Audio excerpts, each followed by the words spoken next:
ఈ వీక్ మొత్తం జరిగిన గేమ్‌నైతే చూసి 'నాగార్జున' గారు లాస్ట్‌లో ఒక నోటీస్ బోర్డ్ లాంటిది పెట్టి, అందులో కొన్ని పేర్లు రాసి, ఎవరు ఎలా ఆడుతున్నారు, ఇంకా ఎంతగా ఇంప్రూవ్ చేసుకోవాలి, ఎవరు లోలో ఉన్నారు అన్నట్టుగా మాట్లాడతారు.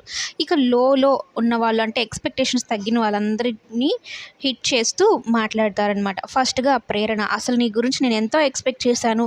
కానీ అసలు గేమ్‌లో అయితే నువ్వసలు కనపడటం లేదు. ఇంకా ఇంప్రూవ్ చేసుకోవాలన్నట్టు" చెప్తాడు. అలాగే సీత కూడా, "నువ్వు ఎన్ని పాయింట్స్ చెప్పావు కాన్ఫిడెంట్, కేరింగ్ అది. కానీ ఆ గేమ్‌లో అయితే నాకు కనపడటం లేదన్నట్టు, అలాగే ఇంప్రూవ్ చేసుకోవాలని" చెప్తాడు. అలాగే బేబక్క కూడా ఎప్పుడు వంటలు, వాళ్ళిలా అనుకున్నారు, ఈళ్ళిలా అనుకున్నారని సాఫ్ట్‌గా ఉంటే ఎట్లా అన్నట్టు, నీ స్టైల్ కూడా నువ్వు మార్చుకోవాలి, నీ గేమ్ ప్లాన్‌ని మార్చుకోవాలన్నట్టు చెప్తాడు.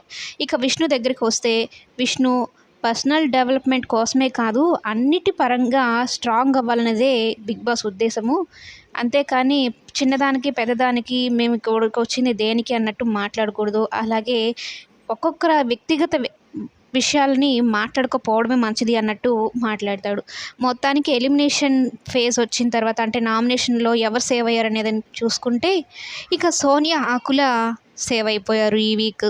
సోనియా ఆకుల సేవ్ అయ్యి హ్యాపీగా ఉంది. ఇక ఇంట్లో అందరూ అంటే నామినేట్ అయిన వాళ్ళందరూ టెన్షన్ పడుతూ ఉంటారు. ఎవరు ఉంటారో, ఎవరు పోతారో అన్నట్టు ఒక టెన్షన్